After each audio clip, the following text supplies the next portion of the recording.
Agora sim, está gravando. Vamos começar a nossa segunda semana de estudo bíblico do livro de Atos.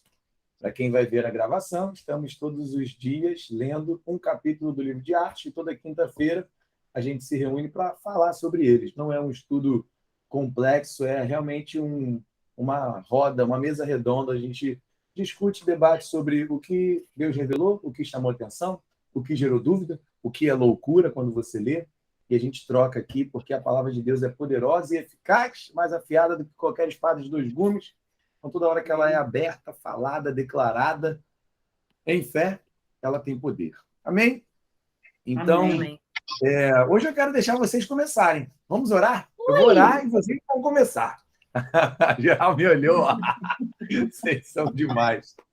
Pai, graças te damos, Senhor, pois podemos nos reunir e falar da tua palavra, Senhor. Graças te damos, te deixaste, Senhor, tudo perfeito, teu Santo Espírito, a tua palavra sagrada, Pai, para que possamos ler, compreender, receber de ti, Pai. Pois tu diz na tua palavra que o próprio Deus, o próprio Senhor, tu mesmo, nos ensinaria, Pai. Então recebemos ensino de ti, louvamos a nossa mente em ti, Pai, para experimentar a boa, perfeita e agradável vontade que tu tem para teus filhos, Senhor. Obrigado, Sim. Pai, por esse encontro. Nos direcione, Senhor, nos dê revelação, nos dê sabedoria, Pai. Nos mostre aquilo que não vemos ainda, Pai. Nos mostre com nossos olhos naturais. Abra os nossos olhos naturais, os nossos olhos espirituais. Abra os nossos olhos espirituais, Pai, os nossos ouvidos espirituais, Senhor, para que possamos ver como tu vê, ouvir como o que tu fala, Pai, pregar o que o Senhor deseja. Em nome de Jesus. Amém. Graças a Deus. Alguém quer começar aí? Falar alguma coisa? Não precisa falar tudo, não. Pode falar só um ponto, só alguma coisa. Peraí.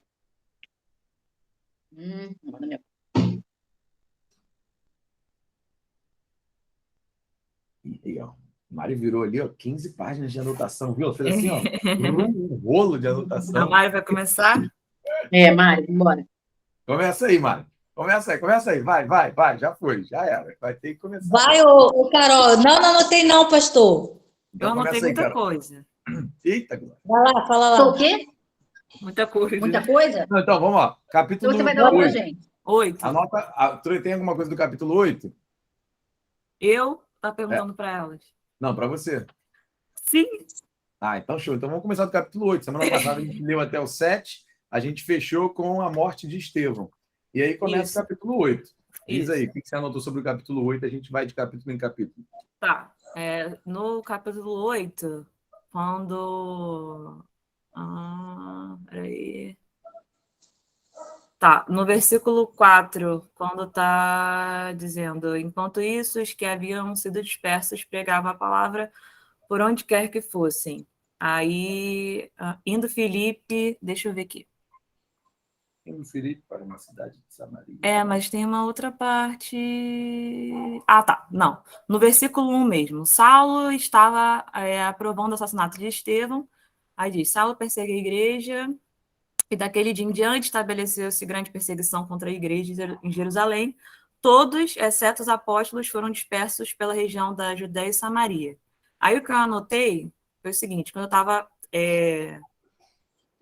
fazendo o estudo, é que essa palavra aí, disperso, né, quando eles dispersaram entre a região da Judéia e Samaria, todos os discípulos, no caso, né, ela, no grego, na verdade, ela tem o significado de espalhar como semente. Ou seja, eles foram dispersos, aí quando a gente lê, se a gente só parasse ali, se a gente só parasse ali, a gente ia achar que eles, tipo assim, ficaram com medo e foram embora e saíram correndo. Mas, na verdade, acredito que até tinha, sim, esse temor, porque eles acabaram de ver um apedrejamento, né, uma morte de uma pessoa pregando a palavra. Só que a morte de Estevão, na verdade, fez com que... Foi um tiro no pé, na verdade, né? Os fariseus, enfim, os perseguidores da igreja deram um tiro no pé, porque antes estava ali só em Jerusalém, e por conta da morte de Estevão, eles começam a expandir para outros lugares. Então, eu achei isso bem interessante, até mesmo o significado dessa palavra mesmo no original, que seria espalhar como semente, e a gente sabe que semente é a palavra, né? Então, eles continuaram, ficaram lá pregando, né? Deixa eu ver se tem mais... Eu não sei, quer falar alguma coisa sobre isso? Deixa eu ver se eu anotei mais algumas outras coisas. É que eu anotei muita coisa, mas eu prefiro falar só algumas. Vai falando aí então o que você quer falar, e aí a gente vai falando depois. Eu pego aqui o que eu pontuei. Não vai ser igual semana passada, só eu e o pastor vamos falar. Essa aí falando e eu fecho falando. Tá, espalhar como semente. Isso é muito bom, espalhar como semente, né? Eu não sabia dessa tradução, não, do dispersar e espalhar como semente. Que loucura. Que poderoso. E depois Lucas utiliza a mesma coisa em Atos 11:19, quando ele tenta escrever cronologicamente, né? Mas como tem coisas que acontecem ao mesmo tempo, ele finaliza e depois ele volta para poder continuar a outra história. Depois ele fala de novo, né? E, na verdade, acho que em Atos 11:19, ele até diz que a dispersão, né, do pessoal fez com que o evangelho chegasse a outras regiões. Eu também anotei isso. Deixa eu só ver aqui. Eu vou ter um tiro no pé, beleza.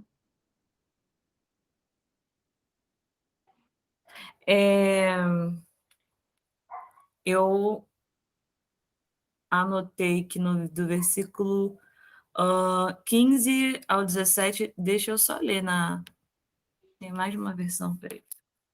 Capítulo 15? Não, no 8 mesmo. Ainda estou no 8. No 15 está assim. Assim que os dois chegaram, oraram para que aqueles convertidos recebessem o Espírito Santo, pois apesar de terem sido batizados em nome do Senhor Jesus, o Espírito Santo ainda não havia descido sobre nenhum deles. Aí é mais uma questão na minha opinião, é uma confirmação de que, de fato, existem dois tipos distintos de batismo que não estava restrito aos apóstolos, né? Porque isso é meio pregado hoje em dia como se não existisse a descida do Espírito Santo sobre outras pessoas que creem. Então, eu botei isso como uma observação.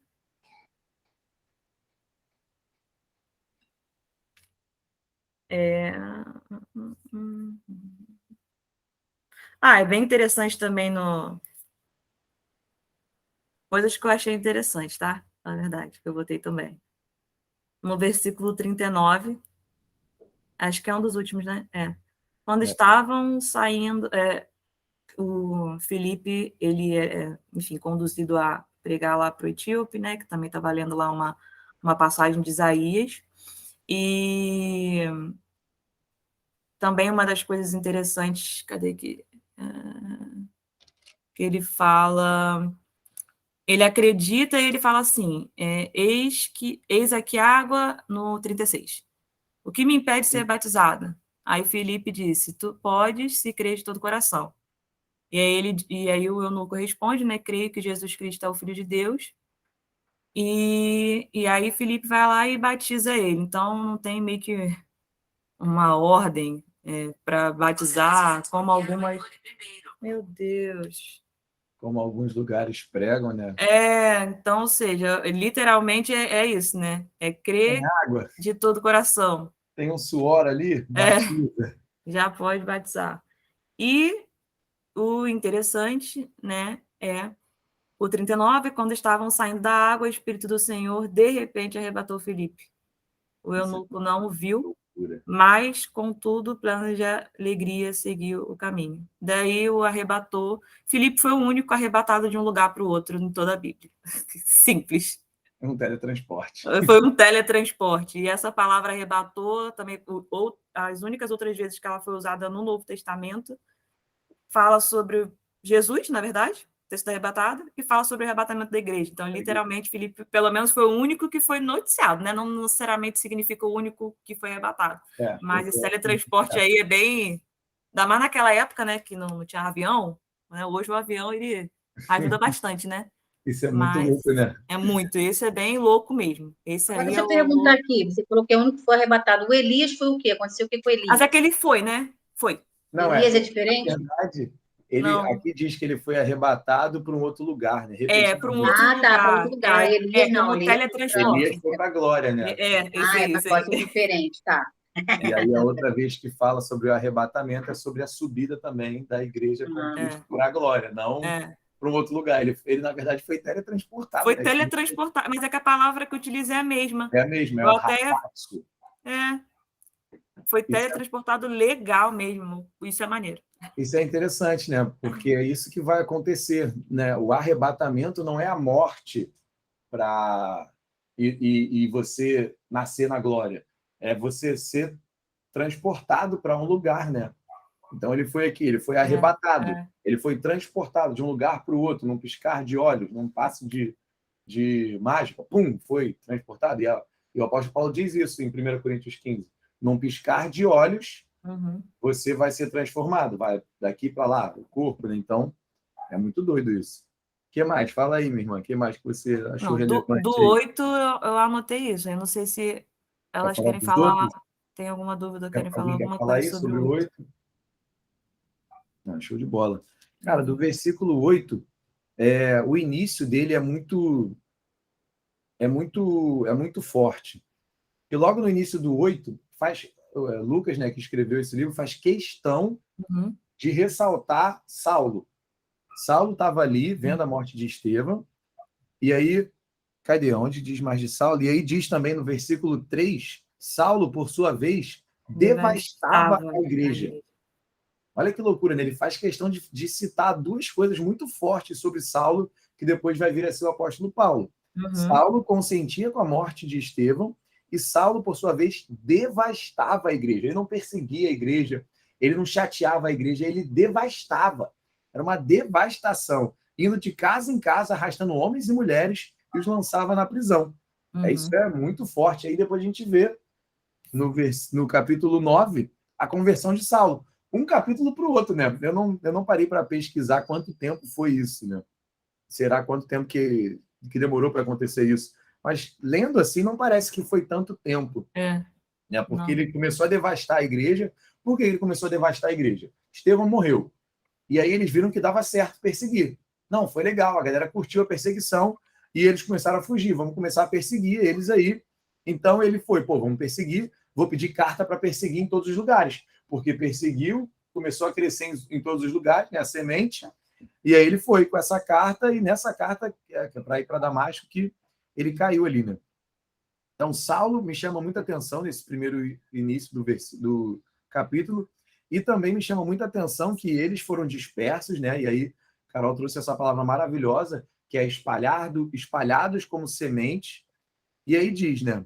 Alguns homens piedosos sepultaram Estevão, isso também é bonito, que ainda assim, mesmo no caos, alguns homens honraram a vida de Estevão, sepultaram ele, fizeram por ele grande lamentação. Mas aí diz, o versículo 4, os que haviam sido dispersos pregavam a palavra por onde quer que fossem. E aí isso é muito louco também, porque eles estavam sendo perseguidos por causa da pregação do evangelho. E aí foram assassinados por causa da pregação do evangelho, e por causa disso eles foram dispersos, eles fugiram para cada um lugar. Então, quando você foge por conta de algo específico, você se esconde, né? E aí você vê a diferença do início do livro, do capítulo 1 de Atos, né? No capítulo 1, vai dizer que eles... cadê? Deixa eu ver aqui. Então, os que estavam... Não, peraí, cadê? Livro 1, tudo dito isso. Ó, capítulo 2 de Atos diz, chegando o dia de Pentecostes, estavam todos reunidos num só lugar. Eles estavam quietos, escondidos ali. Ali, beleza, eu não sei exatamente se eles estavam escondidos, porque não está escrito que eles estavam escondidos. Mas Jesus foi assassinado ali, né? Foi crucificado, morreu e ressuscitou, mandou eles ficarem quietos lá. E estavam todos eles, mais de 120 pessoas, na mesma sala. Não diz que eles estavam fazendo alvoroço, que estavam quietos ali. Provavelmente eles estavam escondidos, né? Eles estavam com medo da perseguição, com medo do que aconteceu. E aí, depois que eles foram empoderados, quando eles foram perseguidos novamente, a atitude foi outra. Eles começaram a correr por aí, pregando a palavra, a mesma que estava trazendo perseguição. Ou seja, cara, vocês são burros? Vocês foram perseguidos e mortos em Jerusalém por pregar essa palavra. Aí você vai para Samaria e vai falar a mesma coisa para ser perseguido e morto de novo? Vou. Isso é muito louco, né? Vou. Por quê? Você é retardado? Não. Eu sou cheio do Espírito Santo. É isso. Eu falava muito lá na Igreja da Tijuca, na época da pandemia, que eu tinha uma meta mensal. Todo mês alguém tem que me chamar de maluco. por alguma atitude de fé. Você é maluco? Você é maluco? Sou. Sou maluco, porque o evangelho é loucura para o mundo. Isso é muito louco. E aí acontece tudo isso. Caos social. Isso é muito interessante. O evangelho ele precisa trazer caos social. Olha isso, olha o caos. Indo Filipe para uma cidade de Samaria, ali lhes anunciava o Cristo. Quando a multidão ouviu Filipe e viu os sinais milagrosos que ele realizava, deu unânime atenção ao que ele dizia. Os espíritos imundos saíam de muitos, dando gritos, e muitos paralíticos e mancos foram curados. Assim, houve grande alegria naquela cidade. Cara, um caos social causado pelo Espírito Santo dá alegria. Imagina, ele na cidade e os espíritos iam expulsos gritando. Uma loucura, né? Tenta imaginar isso, tenta ilustrar como se fosse um filme. Ele passando pela cidade, pregando e os espíritos gritando. Não, não nos expulse. Igual quando Jesus chegava, né? Não nos expulse. O que você veio fazer com a gente? Veio nos atormentar antes do tempo? Sim, nós temos que ser atormentadores de demônios. E aí, beleza.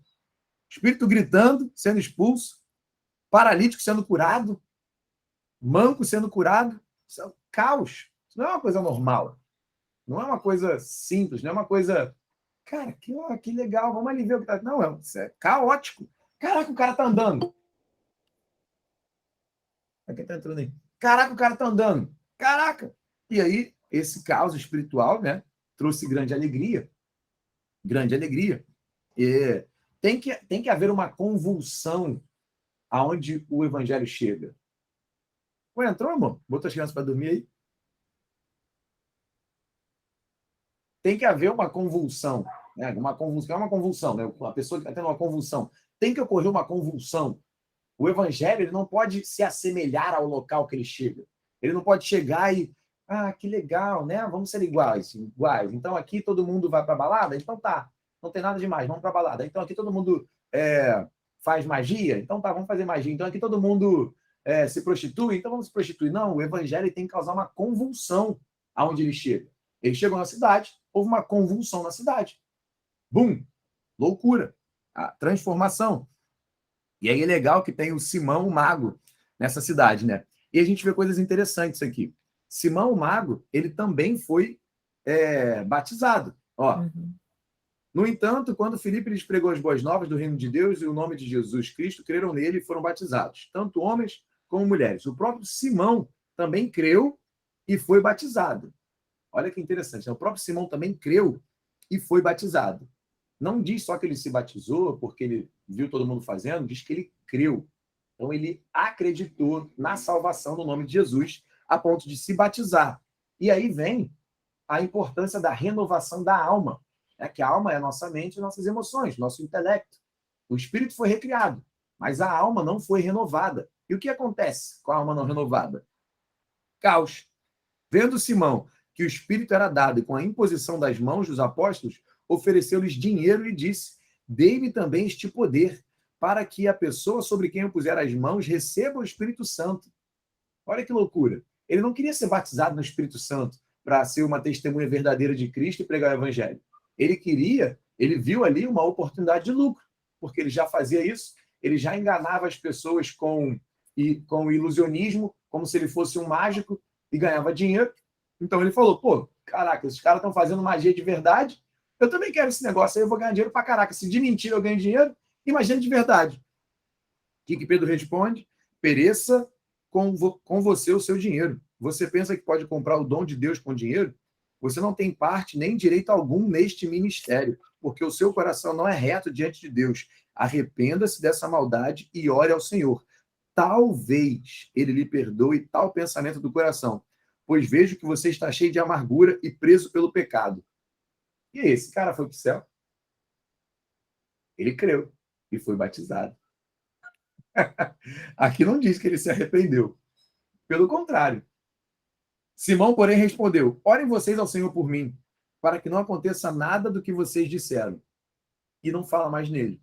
E aí aqui tem alguns tons de voz para essa declaração dele, né? Pode ter sido um tom meio marrento. E ora você por mim, para que isso não aconteça. Seus vacilões. Ah, sai daí, pô, vacilão, qual é? Só queria fazer dinheiro. Ou um tom de desespero. Meu Deus, e agora? Eu vou morrer. Esse pecado está em mim. Orem vocês por mim. Vocês que são mais poderosos, que são mais íntimos. Orem vocês por mim. Eu não sei qual foi o tom. Quando chegar na glória, a gente vê. Mas é interessante, porque ele creu e foi batizado. E não foi autorizado a ele receber o Espírito Santo. Por quê? Porque ele não tinha o coração reto. Por quê? Porque ele não guardou o coração. A palavra diz em vários locais que é nossa responsabilidade guardar o nosso coração. Não é responsabilidade de Deus. Tem uma alta responsabilidade aí do crente. Há uma alta responsabilidade individual de cada um em se manter reto, em se manter no caminho. Jesus falou, o caminho da perdição é largo. O caminho da salvação é estreito, é curtinho. Ande nele. Ah, mas eu já estou salvo. Tá oba-oba. Não tem oba-oba nenhum. Tem um caminho reto e estreito para andar. Um caminho duro para andar. E aí Pedro fala que o coração dele estava cheio de amargura para que ele orar para talvez o Senhor perdoar esse pensamento dele. Pesado isso. Ele estava preso pelo pecado, mesmo tendo crido e sendo batizado. Isso também me chama muita atenção. E aí vem a história do etíope, que também é bem interessante, o fato do arrebatamento, né, do teletransporte, mas tem de novo aqui a pregação, né? Isso é muito... tem me marcado muito lendo o livro de Atos, vendo a pregação da galera. A pregação deles era sempre a mesma. Começa desde o início de tudo. Aí ele começa lá, pegou o profeta Isaías, e aí vem, cadê? Levado como ovelha para o matadouro. A escritura, eles, quando pregavam para essa galera, judeus, ou quem estava vendo a lei, né, quem estava lendo o Antigo Testamento, a pregação é sempre do início de tudo, mostrando que Jesus era falado pelos profetas até chegar a Cristo. E aí, quando você vê no capítulo 11 não, no capítulo 10, Pedro pregando para o Cornélio, que era um gentio, né, a pregação já é diferente. A pregação é como se eles já estivessem prontos. É interessante isso. Quando era pregado para os judeus, era necessário um convencimento. Vamos lá, vamos ver desde o início. Deus tirou o povo do Egito e Moisés prometeu que outro profeta como ele seria levantado, e o salmista disse isso e aquilo outro, e está aqui, este profeta foi Jesus, que vocês mataram, agora arrependam-se. O profeta Isaías, matadouro, não, esse matadouro foi Jesus, não foi o profeta Isaías que vocês mataram, arrependam-se. Que foi morto aqui, arrependam-se. Quando ele chega para Cornélio, que era um gentio, que era uma pessoa que, para ele achava que não poderia ser salvo, né? Ele diz aqui, então Pedro começou a falar, agora percebo verdadeiramente que Deus não trata as pessoas com parcialidade, mas de todas as nações aceita todo aquele que o teme e faz o que é justo. Vocês conhecem a mensagem enviada por Deus ao povo de Israel, que fala das boas novas de paz por meio de Jesus Cristo, Senhor de todos. Olha que interessante, ele não veio desde o Antigo Testamento, desde o Egito, desde o sei lá o que, ele só disse, vocês conhecem a mensagem de Deus ao povo de Israel. As boas novas de paz por meio de Jesus Cristo. A colheita está pronta. Jesus falou isso. Olhem para os campos. A colheita está pronta. Quem Jesus falou que não estava pronto? Os fariseus. Vocês são raça de víboras. Eu tenho que ficar convencendo vocês. E nem vendo o morto ressuscitar, vocês acreditam. Mas a colheita está pronta. Basta que a gente vá para a rua e pregue as boas novas. Ei, paz por meio de Jesus. É só isso. Eu me lembro quando, lá na Tijuca, a gente fazia o YouGroup lá em casa. E era um YouGroup muito cheio.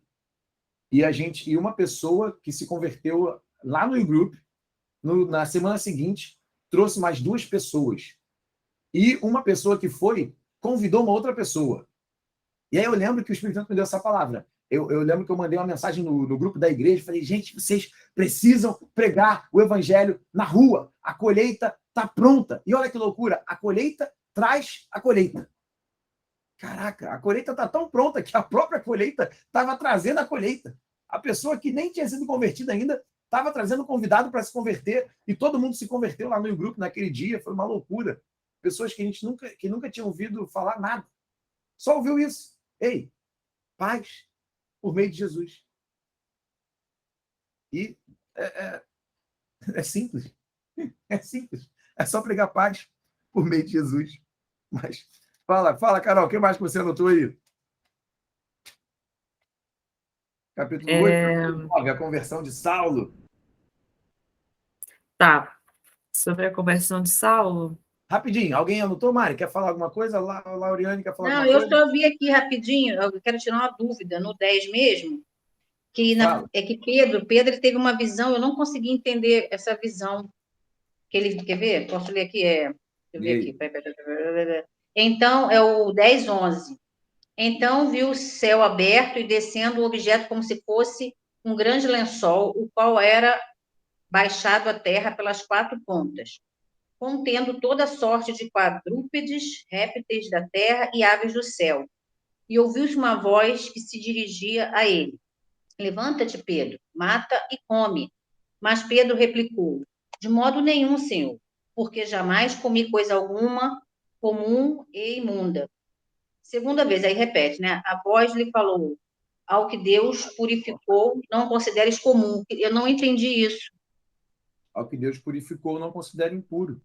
O próprio apóstolo Pedro, ele tem a revelação dessa visão e ele fala sobre isso. Ele tem Quando a gente a chega revelação lá, dessa visão um pouquinho mais à frente. lá em Cornélio. Lá em Cornélio, ele entende essa visão. Cadê? Aonde que Entendi, ele tá? fala isso? Eu acho que eu entendi isso, que é para não rejeitar as pessoas diferentes, Exato. seria isso? São vários Porque, tipos de pessoas, são vários animais, vários tipos de pessoas, não é isso? só que ele compara os animais impuros, tá? Se você for ler lá a lei, os livros da lei, você vai ver que Deus manda não comer certos tipos de animais. Tem algumas aves do céu que não é para comer, tem Uhum, alguns répteis que não é para comer, tem alguns quadrúpedes que não é para comer, que não são proibidos. E aí, uhum. Pedro tem uma visão de Deus mandando comer o que era impuro. Como assim, Deus? Você está mandando eu comer o que você disse na lei que era impuro? E aí ele começa a dizer, não chame de impuro aquilo que Deus purificou. E por meio de Jesus, todos somos purificados. Basta crer. E aí, se a gente não entende isso, o que a gente faz? Eu não vou pregar para esse cara, porque ele é impuro. Era o que Pedro falou. Pedro achou isso aqui. Ele começa falando: vocês sabem muito bem que é contra a nossa lei um judeu associar-se com um gentio ou mesmo visitá-lo. Mas Deus me mostrou que eu não devo chamar impuro ou imundo a homem nenhum. Está aqui a revelação. E Pedro só entendeu isso quando ele chegou lá na casa de Cornélio, né? Ele viu a galera e viu o que aconteceu. Ou seja, não existe homem impuro para Deus, homem, ser humano imundo para Deus. Né? Assim como também animal, não. Ele purificou, ele que fez tudo. Tá, Ele uma está dizendo. pergunta rapidinho, posso perguntar outra coisa? Já que a gente falou, já que está falando aí sobre os animais impuros, tem uma colega minha que acho que é de outra religião, ela não come porco e diz que é proibido na Bíblia. Isso Uhum. procede, Porco, mudou? camarão, tem um bando de animal proibido na Bíblia. Mas está aqui. Não chame impuro o que Deus purificou. Se foi Deus que fez, está tudo purificado. O próprio apóstolo Paulo diz também sobre comer alimentos sacrificados a ídolos. E aí ele diz que se você pegou esse alimento e deu glória a Deus e come para a graça de Deus, tendo a sua consciência tranquila, entendendo que isso é de Deus, isso não é do demônio, isso é de Deus, que foi Deus que fez esse bicho. Não tem problema. Agora, se Entendi. você acha que tem problema, então não come, porque a sua Ah, consciência tá. está fazendo Muito pecar. bom. Então, tem pessoas Muito que bom. acham que não podem comer carne de porco, porque ela é impura e Deus falou para não comer. Beleza, eu não sou muito fã de entrar nessa explicação Detalhe. teológica de. Não, naquele período, o povo não tinha como fazer a carne de porco de uma forma saudável, e a carne de porco realmente é uma carne perigosa, né? Assim como outros alimentos são perigosos. Então, Deus falou para. Então naquele tempo, aí hoje para a gente pode. Eu acho isso, sei lá, abobrinha. Não sou muito fã dessa explicação, não. Eu gosto Tá. dessa. Deus falou que não há nada impuro. Não há nada impuro. Então, entenda isso, não há nada impuro. Mas, se a pessoa acha que é impuro, para ela é impuro. Então, se ela comer, para a mente, para a consciência dela, ela está pecando. E aí vai dar ruim para ela, porque ela mesma está se condenando. Então, ela vive numa prisão religiosa. Né? A lei acabou em Cristo. Nós não deixamos de cumprir a lei, porque agora a lei habita em nosso coração. Mas a lei, nessa questão de religiosidade prisional, acabou em Cristo. O apóstolo Paulo diz isso, que A lei era o nosso tutor, até a gente atingir a maioridade.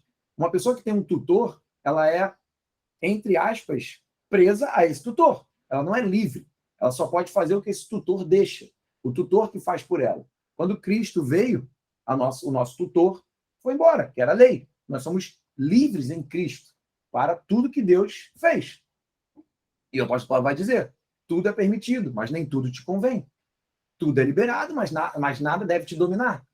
Então é permitido. Agora, se a gente tem aqui vocês três aí, e aí a Mari fala que, pô, para mim é pecado comer carne, comer porco. Eu não vou fazer um grupo com porco. Por quê? Porque eu respeito a minha irmã e eu quero que ela cresça na fé.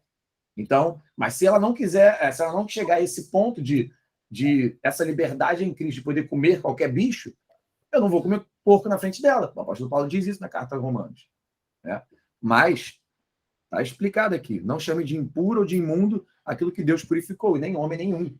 Não há homem impuro demais para Deus purificar. Apenas há aquele pecado de morte, que é o quê? É a blasfêmia contra o Espírito Santo. Se é o Espírito Santo que convence da justiça, do juízo e do pecado, e a pessoa blasfema contra o Espírito Santo, não crê no Espírito Santo, não tem como ela ser convencida. Então, esse é um pecado de morte. Não porque ela é impura demais, é porque ela excluiu a única coisa que pode fazer ela crer na salvação, que é o Espírito Santo.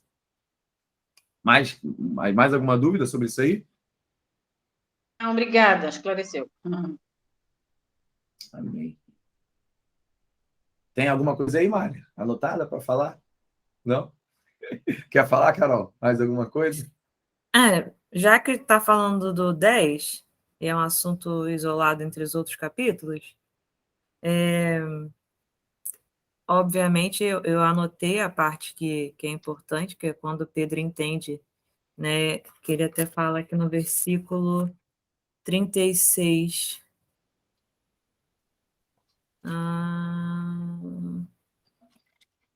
Este, portanto, é o Senhor de todos. Ele entende que, naquele momento, ele entende que não veio só para os judeus, que veio para todos, ou seja, todos que acreditam. Isso é bem importante.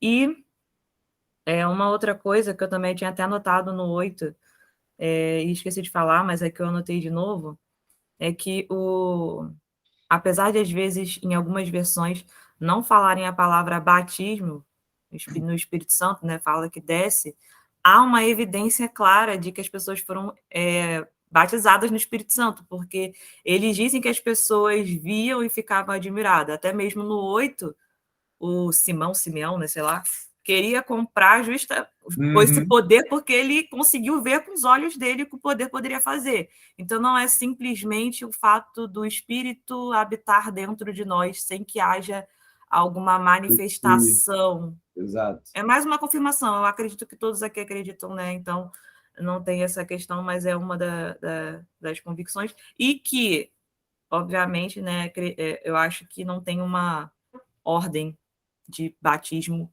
que aqui meio que, enquanto o Pedro estava pregando ainda, todo mundo já tinha sido batizado com o Espírito Santo, né? Então tem uma ordem entre águas e batismo, porque tem gente que às vezes acredita que exista uma ordem para isso e não.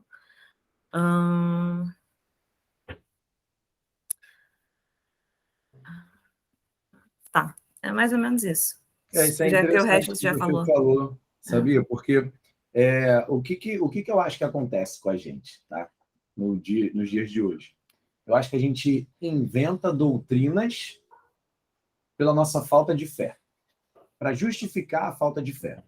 Então, é tão nítido e claro, a gente fez um outro estudo sobre o Espírito Santo, que é tão nítido e claro que o batismo do Espírito Santo é o batismo principal de Jesus. Não é que é um outro batismo. Aí eles usam, quem fala que não tem batismo do Espírito Santo, usa lá. Não, porque está escrito, só tem um batismo, um só Espírito. Sim, é só um batismo, é o batismo de Jesus. E qual é o batismo de Jesus? É o batismo de fogo. O batismo de João ainda é o batismo no nome de Jesus, ainda faz parte ali. É a mesma coisa, é o arrependimento para os pecados. Tudo vem só de um lugar, vem de Deus. Mas é tão claro isso, até aqui, ó, versículo 11, capítulo 11, 16.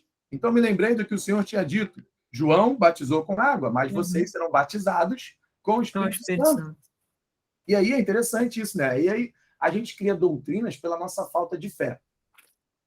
em algum ponto, sei lá, alguém deve ter ido orar pelo batismo do Espírito Santo e não aconteceu. Então a pessoa deve ter começado a falar que não existe, porque para ela não aconteceu. Mas é nítido aqui, né? E aí a gente não só cria doutrinas pela nossa falta de fé, mas também cria doutrinas pelo nosso orgulho ignorante. Eu já ouvi falar que tem igrejas que falam que você se batizou nas águas, aceitou Jesus, então você só pode receber o batismo do Espírito Santo depois de tanto tempo de convertido, e você tem que se preparar por 30 dias, e vai vir uma pessoa especial, um pregador especial, um apóstolo especial, para fazer isso por você. E aí a gente vê aqui que a única ordem é crer e ter o coração reto, porque Simão creu, Simeão é o quê? Simão ou Simeão? Acho que é Simão. Simão que tem algum creu, Simeão lá na frente. Acho que é outro cara. Simão creu e foi batizado nas águas, se arrependeu e aceitou Jesus, foi salvo. Mas ele não tinha o coração reto. Ele não se renovou na sua alma, no seu coração, na sua mente, nas suas emoções, ele não se renovou em Cristo.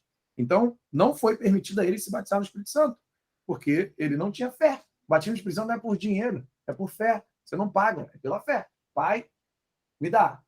É meu. Acabou. Jesus falou. Deus dará o Espírito Santo a quem pedir. Quem vai pedir o Espírito Santo? Quem crê no Espírito Santo. Quem crê no Espírito Santo? Quem crê em Jesus. Então, não tem como a pessoa ser batizada sem ser salva. Não tem sentido. Mas aí aqui, então, eles impuseram as mãos. Vendo Simão que o Espírito era dado com a imposição de mãos, beleza. Aí já tem Pedro e Cornélio. Cadê? Pedro e Cornélio, enquanto Pedro ainda estava falando essas palavras, o Espírito Santo desceu sobre todos. Não teve imposição de mãos ali, né? A gente estava nesse estudo, a Mari até me lembrou desse ponto, falou disso. Então, a gente inventa doutrinas ou para justificar nossa falta de fé, ou por um orgulho ignorante, para dizer que não, eu sei qual é o método. O método para ser batizado no Espírito Santo é esse. Você tem que ser 1 ano de convertido, 30 dias de jejum, só pão e água, ou só alface e água, e vai vir o pregador, o apóstolo Lammers, que roda o mundo só batizando no Espírito Santo. É abobrinha, né? Mas tem gente que crê nisso, mas não é bíblico isso. O que é bíblico? Que existe o batismo do Espírito Santo, que é para todo aquele que crê e tem fé, e que existe uma manifestação que comprova o batismo. Os judeus convertidos que vieram com Pedro ficaram admirados de o dom do Espírito Santo, que o dom do Espírito Santo fosse derramado até sobre os gentios, pois os ouviam falando em línguas e exaltando a Deus. Há uma manifestação que nos diz, houve batismo aí. Qual é essa manifestação? Falar em línguas. É tão simples, né?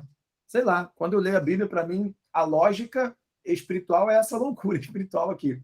Mas é tão simples. Não sei qual é a dificuldade de entender essas coisas. Vamos orar mais para que a gente entenda e para que as pessoas entendam. O que mais que você anotou aí? Isso é muito bom. Sobre a conversão de Saulo, tem coisas interessantes, né? No caminho para a perseguição, é muito louco, porque foi a perseguição é necessária. A mirra, que foi dada para Cristo quando ele nasceu, a mirra, que é um cheiro, né, que é levado espiritualmente para esse local de um aroma agradável a Deus. A mirra só sai o cheiro quando ela é esmagada. A oliveira, a azeitona, só dá o azeite quando ela é esmagada. O evangelho só foi pregado quando ele foi esmagado. Isso é louco. Por isso que nos últimos dias, né, que vivemos, não tem como a gente esperar que o mundo aceite a igreja. Se nos últimos dias a gente crê que vai ter um avivamento, que vai ter um mover muito louco, esse mover muito forte, muito profundo, só vai vir de uma perseguição. Tá aí, tem que ser esmagado, só vai vir de esmagar. Só vai vir de esmagar. E aí, desse esmagar, Paulo é convertido. Ele cai, uma luz brilha. E aí, você vê que Paulo pergunta, ele ouve a voz, Saulo, Saulo, por que você me persegue? Quem és tu, Senhor? Eu sou Jesus, a quem você persegue. Cara, isso é tão lindo. Eu sou Jesus, a quem você persegue. Por que você está me perseguindo, achando que você está fazendo um trabalho para mim? Porque ele achava que estava fazendo um trabalho para Deus. E é Cristo. Eu sou Jesus, a quem você persegue. Caraca, imagina a cabeça dele. Meu Deus, e agora? E agora? E aí, é muito engraçado também, né? Imagine a cabeça de Ananias. O Senhor aparece a Ananias numa visão. Eis-me aqui, Senhor. E aí a gente vê vários pontos divertidos aqui, né? O Senhor aparece a Ananias numa visão e ele não pergunta: será que foi Deus mesmo? Quantas vezes a gente está no culto, a gente está no grupo, a gente está na igreja, Deus falou comigo mesmo? Você ouviu Deus falando, vai lá e fala para aquela pessoa isso. Foi Deus mesmo? É minha mente. É porque eu sei do problema dela. É porque eu não sei o que lá. Pô, cala a boca e obedece, cara. Olha que engraçado, né? O Senhor chamou Ananias numa visão. Ananias, eis-me aqui. Será que é Deus? É Deus? É minha mente. É o espírito. Eu estou vendo muito filme de terror. Não, eis-me aqui, Senhor. Respondeu ele. E aí Deus deve ter um senso de humor. A glória vai ser muito divertida, cara. Eu creio que é a única maneira. O humor é o lubrificante da vida, cara. Não tem como. Um carro, as juntas, né, sem o ômega 3, que é o lubrificante aí das juntas, não rola. A gente quebra. A gente fica com dor. O humor é o lubrificante da nossa existência, cara. E aí Deus manda Ananias ir lá na casa do cara que estava matando geral. Você vê? Aí Ananias responde, né? Cadê? Senhor, tenho ouvido muita coisa a respeito desse homem e de todo o mal que ele tem feito aos teus santos de Jerusalém. Ele chegou aqui com autorização dos chefes sacerdotes para prender todos que invocam o teu nome. Tipo, ele não perguntou nada, ele não disse, ele só deu uma notícia. Tipo, você está sabendo, Deus, disso? Você está sabendo, Deus? Pelo que você falou, não sei se você está sabendo, mas eu vou te informar aqui. Está sabendo que esse cara é maluco, né? Porque ele está perseguindo geral. Chegou aqui com carta para matar todo mundo. Vá. Vá. Este homem é meu instrumento, escolhido para levar o meu nome para os gentios e os seus reis perante o povo de Israel. Olha que loucura, né? E aí vem. Mostrarei a ele o quanto deve sofrer pelo meu nome. Que profundo, né? Que duro. E que contraditório com a pregação do nosso século. O apóstolo Paulo era um perseguidor da igreja, um assassino, o pior dos pecadores, ele mesmo diz isso, que escreveu praticamente todo o Novo Testamento. Algo que a gente lê há mais de 2000 anos. A gente lê o que esse assassino, pecador, o pior dos pecadores, escreveu. E a gente acha que a glória de Deus é ter uma vida próspera financeiramente. A pregação que mais faz sucesso é: ei, aceita Jesus e você vai ser rico, e você vai ser curado, e você vai viver, cara, feliz. Deus vai te dar felicidade. Sendo que a gente hoje, 2000 anos depois, lê as palavras que mostrarei a ele quanto deve sofrer pelo meu nome, escreveu. A promessa de Deus para Paulo foi: vou te mostrar, meu irmão, o quanto você deve sofrer pelo meu nome, porque essa é a maior glória da existência do ser humano, ser considerado digno de sofrer pelo nome de Deus. Porque ganhar dinheiro pelo nome de Deus é muito fácil. Ser curado pelo nome de Deus é muito fácil. Ser amado pelo nome de Deus é muito fácil. São coisas automáticas. Quem vai recusar ser milionário pelo nome de Deus? Quem vai recusar ser curado pelo nome de Deus? Jesus falou: se vocês amam só quem gosta de vocês, o que vocês fazem demais? Até os pagãos fazem isso. Até o assassino ama o próprio assassino. É simples, é básico. Até o assassino vai querer aceitar Jesus por dinheiro, por cura. Pô, aí, se você aceitar Jesus, tu vai acertar todo tiro que você der contra policial. E a tua droga vai vender 10 vezes mais. Parece que é isso que é pregado na maioria das igrejas. É lógico, isso é mole. Agora, sofrer pelo nome de Jesus. Por quê? Porque o sistema desse mundo é do maligno. Porque o sistema desse mundo é contra Deus. E se eu estou de acordo com o sistema desse mundo, tem alguma coisa errada. Amizade com o mundo é inimizade com Deus. É muito profundo isso. Mostrarei a ele o quanto deve sofrer pelo meu nome. E eu sempre me pergunto, desde que eu me converti: Senhor, eu tenho essa... Ou o Senhor vai me dar essa capacidade de sofrer pelo teu nome? Ou eu não sou digno? Ou eu não aguentaria e iria blasfemar o teu nome? Porque essa é a grande glória. Na abundância é mole, na beleza é mole, na feiura. A cruz é feia. A cruz não é bonita, a cruz estava sangrando, o osso estava aparecendo. A gente tem que ver esse filme, a gente fala de ver, mas não vê. A gente tem que ver Paixão de Cristo, é muito feio esse filme. Ele é horrível. Cara, eu lembro que eu era criança quando eu fui nesse filme. Eu fui com a minha família. Criança? É velho, pô. Criança? Não fala isso não, que eu me sinto uma velha. Cadê? De que ano é a Paixão de Cristo? Deixa eu ver quantos anos eu tinha. Paixão de Cristo. 2004? Não era criança. Eu tinha 14 anos. Era criança, 14 anos. Então tá bom, 14 anos, tá legal. Já não era tão criancinha, mas 14 anos. Cara, eu lembro que o cinema inteiro chorou. Eu chorei, eu fui sozinha. Eu não era convertido.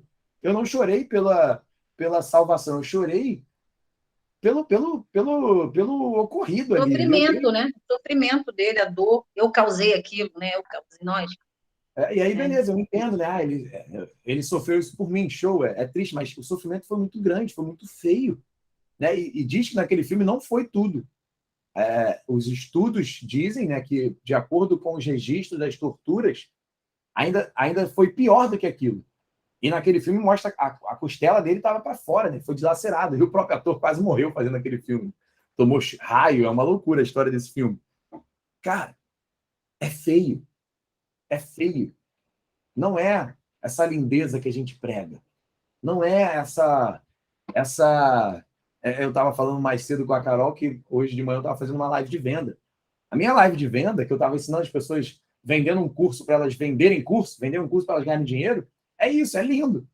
A minha pregação ali é isso. Você vai fazer esse curso, você vai aprender a ganhar dinheiro. O evangelho não é isso. O evangelho não é uma copy de venda pautada no desejo, pautada no ganho, pautada na felicidade natural. Mas a cópia do evangelho, a persuasão do evangelho, é o que Jesus falou na parábola que, para mim, é a mais linda. Um homem achou um campo, e nesse campo tinha um tesouro mais valioso que ele já viu. E aí ele voltou para casa, vendeu tudo que ele tinha. Rasgou tudo, jogou tudo fora, vendeu tudo, a roupa do corpo, para poder comprar esse campo, onde tinha esse tesouro. Esse tesouro é o reino, é a salvação. É o maior tesouro de todos. É a coisa mais maravilhosa da existência, da eternidade. Mas é a eternidade. Vale a pena vender tudo que a gente tem aqui. Vale a pena vender casa, carro, comida, dinheiro, família, saúde, vida, para poder comprar esse campo onde tem esse tesouro. Que, amor? Dá o quê? O que você quer, filho? Vem cá, fica aqui no meu colo. A gente parou nesses versículos aqui, nesses capítulos aqui. Vamos avançar. Vamos correr. Cadê? Centurião Cornélio, show, falamos disso, é maravilhoso. E aqui, ó, eu estava com esse versículo marcado, agora eu perdi ele. Mas Pedro precisou se explicar para ele. O que foi, meu filho? Qual capítulo? Tá dando oi para as pessoas? Dá oi para geral lá, ó. Pedro precisou se explicar para a igreja. Isso para a gente é meio louco isso, porque a gente prega para todo mundo, né? Nós não somos judeus. Nós somos cristãos, nós somos... Para, filho. Nós somos a igreja. E aí Pedro precisou se explicar, porque naquela época todo mundo era judeu. Né? Basicamente, eles só pregavam para judeu. Tinha um outro lugar que estava escrito aqui, que eles só falavam na sinagoga, não sei como é que fala, esqueci onde está. E aí, a partir disso, eles começam a... Cadê? É aqui. Cadê? Então, Deus... Eu acho que é lá em Paula, na primeira viagem missionária dele. Eu acho que ainda é aqui, ó. Em Antioquia. Pegaram... Aqui, ó. Capítulo 19, versículo 19 do capítulo 11. Os que tinham sido dispersos por causa da perseguição desencadeada com a morte de Estevão chegaram a Fenícia, Chipre e Antioquia, anunciando a mensagem apenas aos judeus. Então, tudo antes disso, eles só falavam para judeus, né? Basicamente. Tudo bem que teve aquela coisa na cidade e tal. Tira a mãozinha, filho. Mas, quando Pedro se explica à igreja, a conclusão da explicação é: ouvindo isso, não apresentaram mais objeções e louvaram a Deus, dizendo: então Deus concedeu arrependimento para a vida até mesmo aos gentios. Uhum. E é interessante isso, porque eles precisaram ver para crer. Porque no livro dos profetas, está escrito várias vezes lá que vou falar para os gentios, vou chamar um povo que não é meu povo de meu povo, e serei louvado na boca dos gentios. Estava ali. Hoje, a gente lê, tá fácil entender, né? Mas viver na época, né? Então foi necessário eles verem isso para começar a pregar para todo mundo o evangelho, né? Pedro é milagrosamente libertado da prisão. E aqui tem uma coisa que é muito legal.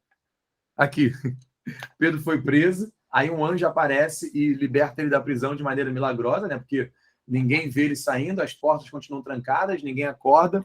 E aí, quando ele chega na casa onde estavam orando, né? E a gente vê aqui que foi a intercessão que salvou Pedro, né? Porque, ó, nessa ocasião, o rei Herodes prendeu alguns que pertenciam à igreja com a intenção de maltratá-los e mandou matar a espada Tiago, irmão de João. Aqui não é Tiago que escreveu a carta, o Tiago que escreveu a carta é o irmão de Jesus, que se converteu quando Jesus ressuscitou. Esse Tiago aqui era um dos 12 apóstolos, irmão de João, o apóstolo João, que Jesus chamou ele de os filhos de trovão, quando eles perguntam se Jesus quer que eles façam cair fogo do céu para matar todo mundo que não acreditou na mensagem, né? E aí aqui, ó, esse Tiago foi assassinado. Que triste, né? Ele foi assassinado à espada. Nem chegou a escrever nenhuma carta. Imagina as maravilhosas coisas que ele teria para falar. Irmão de João. Aí, vendo isso, também que perseguir a igreja alegrava os judeus, também prendeu Pedro. Né? Também prendeu Pedro, e aí ele ia matar Pedro. Mas a igreja estava orando incessantemente. E cadê? Onde é que diz aqui? Porém, então, Pedro ficou detido, e diz o mais. Porém, então, Pedro ficou detido na prisão, mas a igreja orava intensamente a Deus por ele.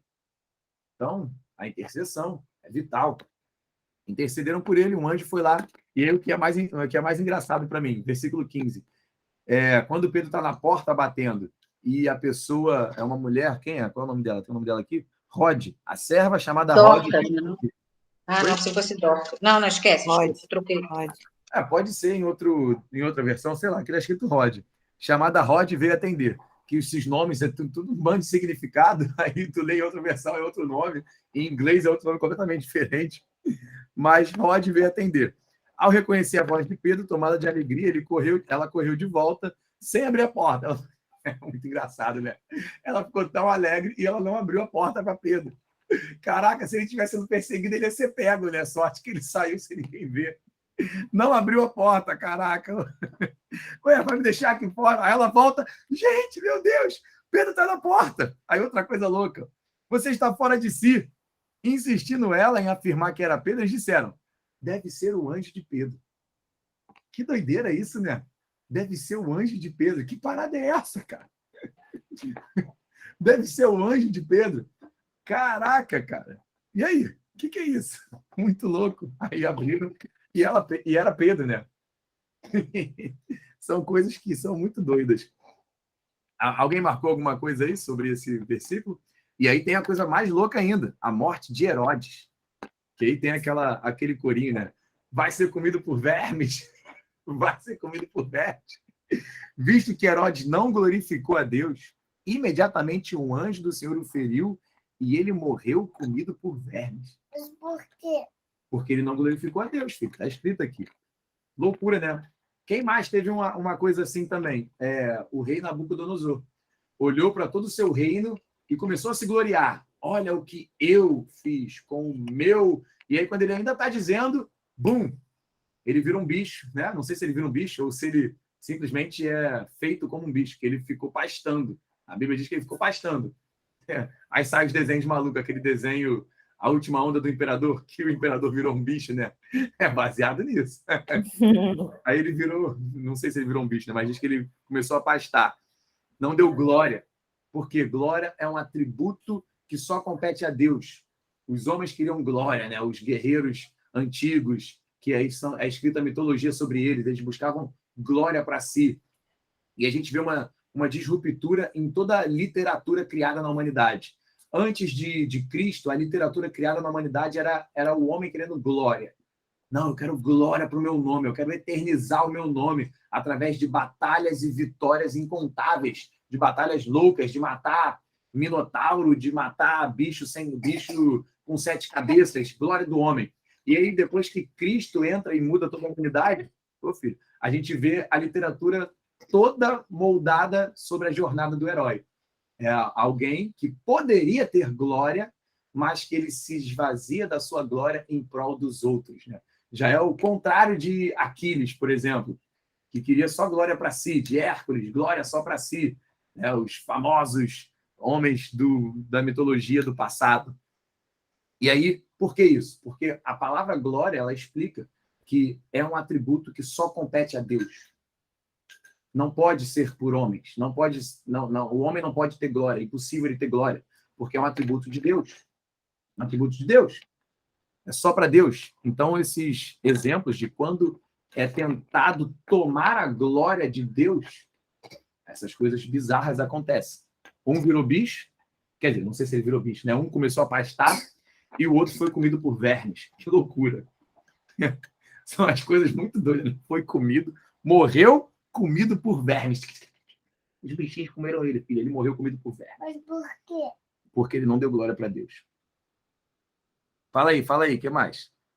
Isso é bem interessante, acho que até atualmente mesmo, com tanta celebridade e adoração que as pessoas têm por pastores ou cantores gospel, estou falando meio dentro do nosso meio mesmo, né? Não do lado de fora, porque do lado de fora a gente já tem, o pessoal já é chamado de ídolo mesmo, os cantores e atores já são chamados de ídolos. Meio, né?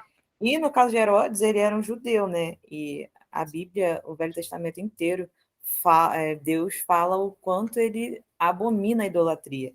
Então, ele tinha o conhecimento da abominação que Deus tinha sobre a idolatria. E mesmo assim, ele deixou ser adorado, ele gostou dessa adoração. Então, Deus foi lá e... Então, por exemplo, no nosso meio, a gente entende, né, que a idolatria é pecado. Então, a partir do momento que a gente gosta de ser adorado, gosta de receber a glória que realmente não deveria ser nossa, ou vai ser comido por verme, ou vai acontecer lá igual a Ananias e Safira. Vai ser, porque a palavra... Se acontecesse, como aconteceu naquela época, acho que muita gente estaria sendo comida por verme. Só que Deus é misericordioso, né? Ele dá mais uma chance para a gente. Então, acho que olhando para o cenário atual, essa passagem ela é forte. Forte para a gente... eu creio que hoje a gente não é comido por vermes. Talvez alguns sejam, a gente também não sabe todas as histórias. Pela paciência de Deus, né? Mas, misericórdia mesmo, total. Eu creio que isso foi literal, tá? Eu gosto de ler as coisas e eu acho que é literal. Está escrito aqui que ele foi comido por vermes. Não está escrito que ele foi como se fosse comido por vermes. Não, mas ele foi mesmo. Deu uma pesquisadinha. Aí, viu? Ele foi comido por vermes. Mas dá para a gente trazer isso para um âmbito metafórico, filosófico, porque as pessoas que buscam essa glória para si, tomam essa glória que é de Deus, né, no nosso meio, por exemplo, que a Carol deu o exemplo do gospel e tal, eles estão sendo comidos por vermes internamente, espiritualmente, mentalmente. Você vê essa galera vive caos, vive em depressão, vive casando e separando. Que loucura é essa? Que loucura é essa? Você não é crente? Que maluquice é essa? Vi agora cantor famoso, cara, e não cantar na igreja gay daquela pastora lá. Que maluquice é essa? Está sendo comido por verme. E Deus já tendo paciência. Filho, se arrependa. Se arrependa. Você não é maior que eu. Você não escreveu uma outra Bíblia, não. Quem me ensinou antes? Ninguém ensinou a Deus. Eu sou Deus. Se arrependa, cara. Dá tempo. Estou te dando tempo. Vai ser comido por vermes se não se arrepender. É doido, cara. Aí no versículo 13 tem de novo a pregação, né? Olha lá. Apóstolo Paulo e Barnabé. Eles estão em Pisídia, e aí eles estão na sinagoga, no sábado, depois da leitura da lei, os chefes da sinagoga dizem, alguém tem alguma mensagem? Aí ele se levanta e começa, israelitas, E gentios tementes a Deus, ouçam. Aí vem a pregação, desde o início da Bíblia até Cristo. Aí começa, exaltou o Egito, o rei Davi, tal, vem para Cristo. E é lindo, que aí a galera, pô, aqui não teve caos logo de cara, a galera aceitou a palavra, entendeu, creu, quis ouvir mais, foi atrás deles para ouvirem mais. É muito, muito lindo, muito poderoso. Aí eu me pergunto, será que eu tenho é, essa capacitação para pregar para judeu? Não tenho, não, vou passar vergonha. Claro que eu creio que o Espírito Santo vai me dar o que deve ser falado, se for necessário que eu pregue para judeu.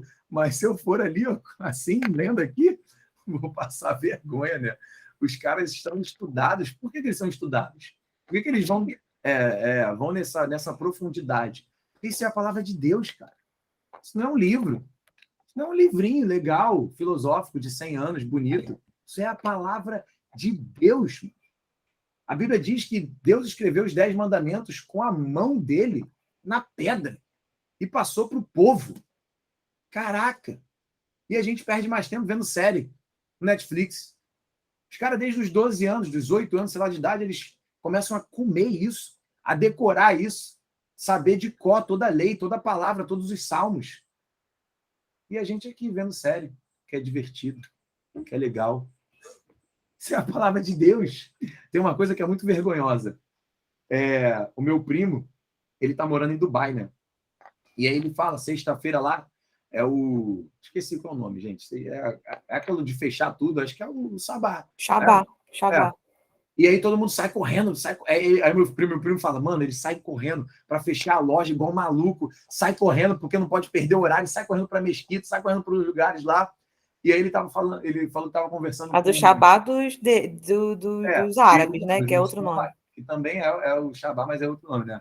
Aí ele falou que estava conversando com um muçulmano lá, e aí ele disse, se a gente aqui acreditasse, igual vocês lá, meu primo é católico, que o sangue de Deus e o corpo de Deus tá lá na hóstia e tal, naquela coisa que o padre faz, a gente não ia sair da igreja. A gente não ia sair de lá de dentro. A gente ia ficar o tempo todo comendo aquilo, puxando daquilo. E eles têm a falsa religião. É como o apóstolo Paulo. É temente, mas é um zelo sem conhecimento. Está escrito isso em Provérbios. Não é bom ter zelo sem conhecimento. Vira fanatismo. O apóstolo Paulo era fanático. Depois ele virou radical. Jesus era radical, mas não era fanático. Os caras lá são fanáticos. Eles se explodem. Eles não entenderam que Deus não faz acepção de pessoas. Basta você se arrepender e crer no sacrifício que ele fez. E aí é vergonhoso isso. Vergonhoso. Os caras que detêm a mentira dizem que se eles acreditassem que a hóstia é o corpo de Deus, eles não iam sair da igreja. Toca o sininho, para tudo. A cidade para. Se tocou o sininho lá, a cidade para, o carro para, todo mundo abaixa, bota seu tapete e fica lá, adorando Allah, né? Acho que tem uma direção, a direção do sol. A direção da mesquita de Al-Aqsa, na verdade, né? E quando a gente estava fazendo o evangelismo aqui do culto na rua, a Carol ainda não estava com a gente, mas a gente fez um culto na rua e a gente fez um evangelismo, né? Várias pessoas que, pelo menos o meu grupo parou para evangelizar. Eu sou cristã, eu creio em Jesus, mas eu não vou mais para a igreja, não. Por quê? É meio chato, né? As pessoas não sei o que lá, não sei o que. Caraca. E a Bíblia diz que os anjos têm grande expectativa no que a gente vive hoje com o Espírito Santo. A gente às vezes prega que, cara, quando eu chegar lá, vou perguntar para o rei Davi como é que foi com Golias, vou perguntar para os apóstolos, vou perguntar para Elias como é que foi, sei lá o quê, para Moisés. Na verdade, são eles que vão perguntar como é que foi viver com o Espírito Santo dentro de você, como é que foi ter a plenitude sem medida de Deus dentro de você. Porque eu tinha, mas ele só pairava, era só um pouquinho. E aquele pouquinho eu escrevi aqueles 100 salmos. Aquele pouquinho eu bati e abri o céu, o mar. Aquele pouquinho eu ressuscitei o defunto. Como é que foi viver com a plenitude?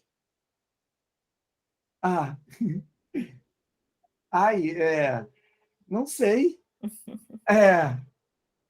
Era legal, mas tinha muita série no Netflix. Eu tinha muita vergonha de pregar. Eu tinha medo de tocar no leproso. Eu usei muito álcool gel na pandemia. Eu botei luva. Caraca.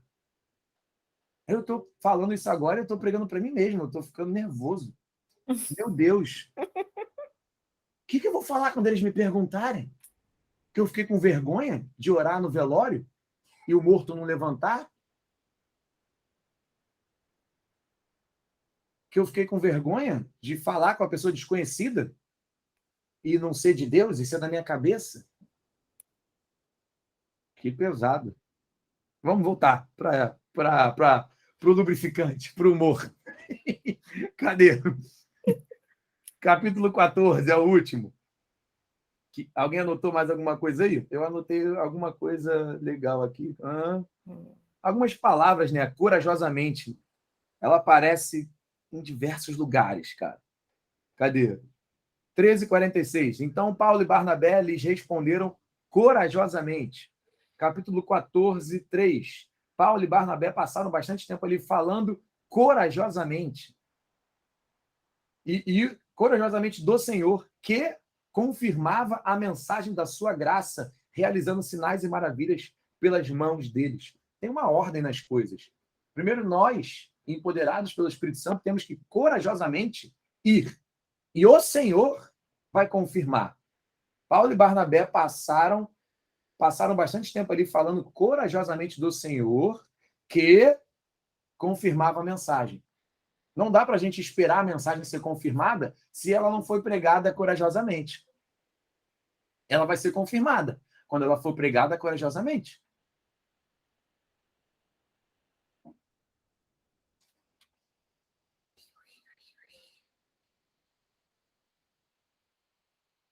Eu peguei algumas coisas aqui, isso é muito doido também. Aqui é engraçado, é engraçado. Então, os judeus chegaram de Antioquia e de Icônio, mudaram o ânimo das pessoas. O judeu é o melhor copywriter que existe. O copywriter é escrita persuasiva. Onde os caras chegavam, eles mudavam tudo. A gente vê no Evangelho. Jesus entrando no jumentinho e o povo todo, Hosana, Hosana ao filho de Davi, Hosana àquele que vem em nome do Senhor. E aí, 3 capítulos depois, 5, 10, sei lá quantos depois, crucifica, crucifica, crucifica, incitado pelos judeus. Os caras são sinistros, mano. Aí todo mundo aqui maravilhado, aí chegam os judeus, mudam. Aqui é muito doido, porque aqui, em que cidade isso? É em Derbe. Listra e Derbe. Começou a ouvir, Paulo começou a pregar e vários milagres aconteceram e a galera achava, os deuses desceram até nós. E aí diz, que foi difícil. Cadê? 18, né? 18. Uhum. Apesar, Paulo e Barnabé tiveram dificuldade de impedir que o povo oferecesse um sacrifício como se eles fossem deuses. Uhum. No 18. E aí no 20, aí no 19 já era. Uhum. Então alguns judeus chegaram. Os caras estavam oferecendo. Eu notei isso. Que loucura. Os caras estavam prontos para matar bicho, sei lá, matar gente, matar qualquer coisa para oferecer sacrifício, porque a Lauriane chegou lá e eles acharam que ela era Deus. E aí, 1 minuto depois, os judeus chegaram e inverteram todo o jogo, maluco. Caraca! E eram os judeus que vieram das 2 cidades que ele havia pregado antes, que ficaram com ciúmes e perseguiram. Tipo assim, vou atrás dos outros também, para os outros não ouvirem a palavra e vamos lá também falar com eles. E aí os caras que queriam fazer sacrifício, porque acharam que a Lauriane era Deus, apedrejaram ela. Loucura total. Apedrejaram, arrastaram para fora da cidade pensando que estava morto. Até aí tudo bem. Agora que vem a loucura. Mas, quando os discípulos se ajuntaram em volta de Paulo, ele se levantou e voltou para a cidade. O cara era maluco, cara. Era. O cara entendeu. Vou te mostrar o quanto você deve sofrer pelo meu nome. Tu vai me apedrejar até a morte? Tá, beleza. Vira de costas para tu ver. Levantou e voltou, maluco. Caraca, é muito louco, cara. Ele é muito louco. Meu Deus. Muito bom, muito bom. Eu anotei alguns pontos aqui interessantes da gente entender a liderança de Paulo, né? Ele começou a rodar aí as missões e começou a formar discípulos, mas você vê que ele não levantou liderança no início. E tanto que ele, nas cartas a Timóteo, ele fala, não levante presbíteros novos na fé. Então ele vem aqui e ele prega, faz discípulo. Ó, eles pregaram as boas novas naquela cidade, fizeram muitos discípulos. Então voltaram para a Listra. Icônico, fortalecendo os discípulos e encorajando-os a permanecer na fé. É necessário que passe por tribulações, Paulo e Barnabé designaram eles presbíteros em cada igreja. Eles foram pregar, e aqui são anos que vão passando, tá? Não foram dias, meses. Foram anos. Ele foi pregando, anos, voltou, fortaleceu, anos. E aí, então, começou a levantar presbítero. Paulo, o que diz aqui? O que a gente entende sobre a liderança de Paulo? É melhor não levantar líderes do que levantar líder errado. Porque se você não levantou líder, fica todo mundo ali. Não, vamos ouvir o que ele falou. Paulo passou e falou isso, é isso, beleza. Se você levantou líder, aquele líder vai começar a ter uma voz de influência no povo. E se aquele líder é errado, ele vai ter o mesmo poder destrutivo dos judeus aqui. Ela vai começar a falar besteira, e a gente vê que isso acontece. E o apóstolo Paulo ainda diz isso. Por exemplo, a carta aos Efésios. Quando eu sair, vão entrar no meio de vocês. A carta aos Efésios não, aqui em Éfeso. Aqui em Atos, né? A gente vai ler mais para frente. Assim que eu for embora, lobos vão chegar no meio de vocês, vão devorar vocês. Ele já sabia. Ele falou. Vai acontecer. Então fica ligado. Fica ligado. Isso é poderoso para a gente não só puxar os pontos aqui também, mas para a gente entender como a gente deve agir, como que a gente deve liderar a igreja, como que a gente deve ser um cristão, como é que a gente deve ser um presbítero, como é que a gente deve servir. Né? E é poderoso isso. E que eles também oraram e jejuaram, né? Antes de escolher.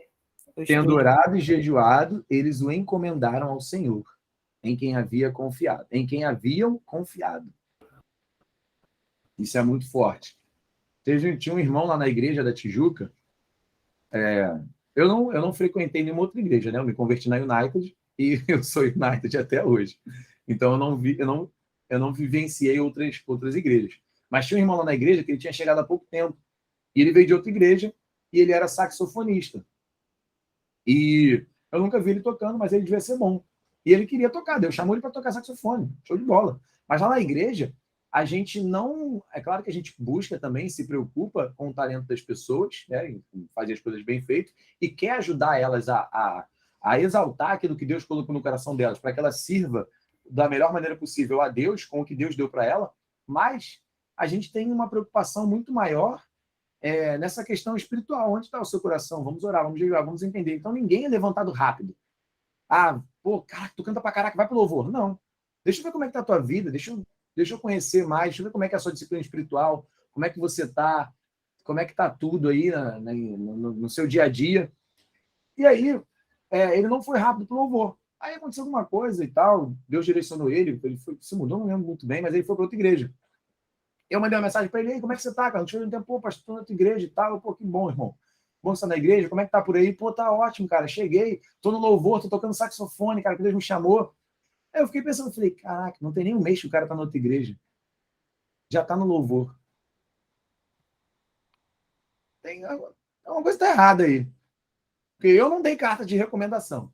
Uma coisa beleza. Não, me ligou, falou comigo, não, irmão, ó, eu fiquei 6 meses aqui acompanhando ele de perto, cara. Pode botar um louvor agora, pode levantar para líder agora, ele está no ápice. Deus enviou aí para vocês mesmo, vai. Como já teve isso na nossa igreja, a gente já recebeu pessoas assim, totalmente prontas, em que houve essa conversa e entendimento que a pessoa ela não foi para outra igreja. Simplesmente Deus arrebatou ela, vai para cá, que agora é aqui que eu quero você. Já tá, você não precisa começar a dizer, já está pronta. Toma, vai, levanta ela, faz isso. E a gente não tem esse cuidado. E isso vai ser cobrado. Isso vai ser cobrado. O apóstolo Pedro falou isso. Não queiram muitos de vocês serem mestres, porque mais vai ser cobrado de quem é mestre. Vai chegar lá e Deus vai falar, eu te designei como líder para você criar ordem na minha igreja. Por que você fez isso? Por que você fez de maneira desleixada? Você não orou, você não jejuou. O cara cantava bem, você saía levantando. A menina fazia sei lá o que, você saía colocando. Aí o que deu? Abobrinha. Escândalo no louvor. Não sei lá o quê. A gente tem que ler e entender como é que eles agiam para a gente agir igual. Eles são os pilares. Os apóstolos são o fundamento da igreja. Não são os escritores, né? Tem esse livro aqui é muito bom. Merece Confiança no Antigo Testamento. Não é o Glasson, Asher, não é os reformadores. O pilar da nossa fé é Cristo, que é a rocha, e o pilar em cima da rocha são os apóstolos. Só eles. É o que está escrito na Bíblia. A gente tem que olhar e ver. Aí tem um exemplo muito bom. John Wesley. Ele só levantava para a liderança pessoas que jejuavam pelo menos uma vez por semana. Não sabia, não. Isso diz que a pessoa está certa? Não, aqui Simão aceitou Jesus e foi batizado e queria comprar o Espírito Santo. Mas é um mínimo, né? Bom, se tu não jejua, eu não vou te levantar para a liderança. Por quê, pastor? Por quê? É o mínimo. Jesus, ele disse, quando jejuarem, Jesus sabe que você jejua. Se você não jejua, tem uma coisa errada com você. Não vou te levantar para a liderança se você não jejua. E até mesmo algo que eu até anotei aqui é que lá em Atos, no início, Atos 13, no início mesmo, tá lá. Na igreja de Antioquia haviam profetas e mestres, antes eles, Paulo ainda não era reconhecido como apóstolo, né? Barnabé, Simeão, Níger, enquanto serviam, adoravam e jejuavam, aí sim que o Espírito Santo foi e ordenou, porque às vezes a pessoa está lá achando só parada, aguardando ser chamada para fazer qualquer coisa, né? Independente de ser ministério, um dos 5 dons ministeriais ou qualquer coisa na igreja, está lá parado só esperando, sendo que não, eles estavam ali, eles continuaram servindo na igreja, que você até falou sobre isso também, né? Servindo, jejuando, adorando ao Senhor. E aí, quando o Espírito Santo, né, quando Deus entendeu que já era o momento que eles estavam prontos, preparados para ir para a primeira viagem, porque foi pesado. Se não tivesse preparado, já tinha morrido, tinha voltado. Tinha desistido. Tinha desistido. E foi chão, hein? Foi chão. Sinistro. Eu acho que não tinha cavalo nenhum, não, gente. Eu acho que era tudo a pé mesmo. Né? Não fala que eles foram a cavalo, não. Fala que eles foram a pé. Igual quando fala que Paulo caiu do cavalo. Não tá nada de cavalo aqui. A gente acha que, né, por ele ser romano. Deixa eu ver aqui. Tá não, tá cavalo não.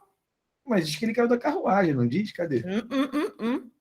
Cadê? Caiu. E o caiu, inclusive, eu até anotei isso. Até esqueci, né? Porque eu não falei sobre isso. Quando fala que caiu, esse caiu dele esse caiu por terra, a palavra do grego significa prostrado.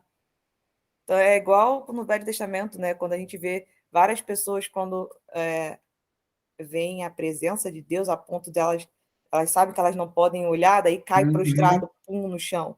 Então foi isso que aconteceu. Eu não sei se ele estava numa carruagem, no camelo, no cavalo, isso realmente não está especificado.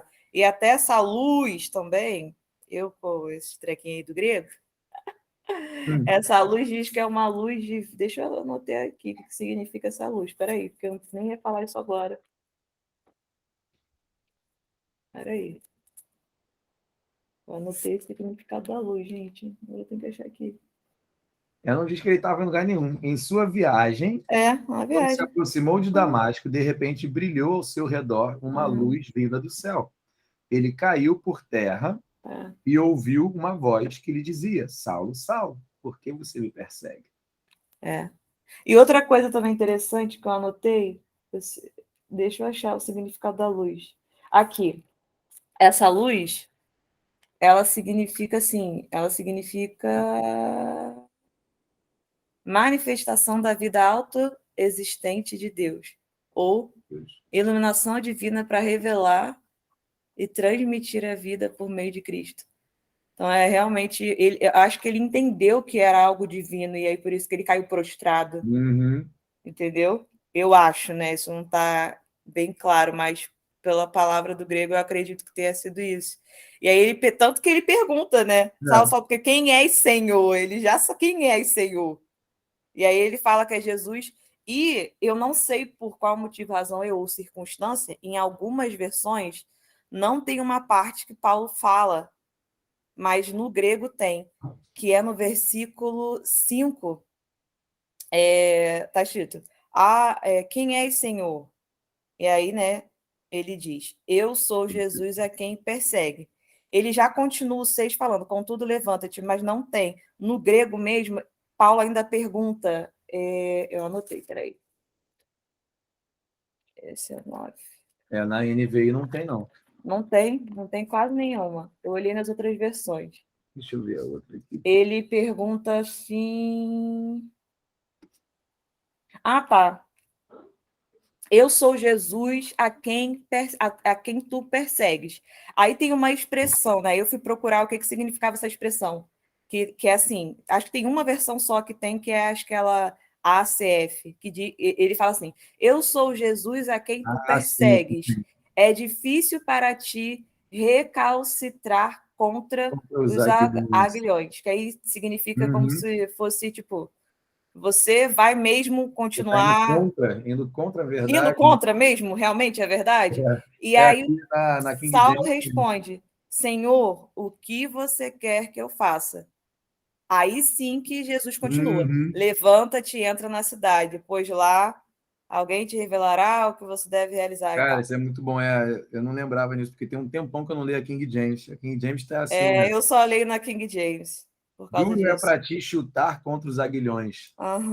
E ele, tremendo e atônito, disse, Senhor, o que queres que eu faça? Muito ele bom. Pergunta. E aí, aí Jesus fala, daí ele vai. Então... O que ele fala aqui? Ele caiu da onde? Sinagoga, não fala também, ele viajava, não diz que ele caiu. Mas é interessante que você falou da luz, né? Porque ele fala, quem és tu, Senhor? Então ele já reconheceu, né? Ele reconhece que é divino. Ele reconhece que é divino. Então talvez ele não tenha caído, ele tenha se prostrado. Se prostrado, eu acredito que sim. Interessante, muito bom. São várias nuances, né, que a gente vai lendo e dá para ficar falando, até igual a pregação do apóstolo Paulo, que ele varou a madrugada, não parou nunca de falar, né? Se a gente ficar falando, aí a gente, vamos ler o grego, aí vem uma palavra, cara, olha essa palavra, aí uma palavra, a gente fica 10 horas nela de tão poderosa. Graças a Deus tem o site, né, que aí, né, você clica na palavrinha, ela diz quantas vezes ela apareceu e o significado nas outras frases, daí fica mais fácil você entender talvez o porquê que não seja caiu por terra, seja prostrado, ou coisa do tipo, né? Entendeu? Acho que foram essas coisas que... Anotei mais, mas tem muita coisa, porque eu também anoto logo outras coisas também. Mas é muita coisa para ficar falando, não dá não. Tá bom, são 9h30 já, né? Vamos fechar nosso estudo. Maior para a gente, então, aí, para a gente fechar. Aleluia.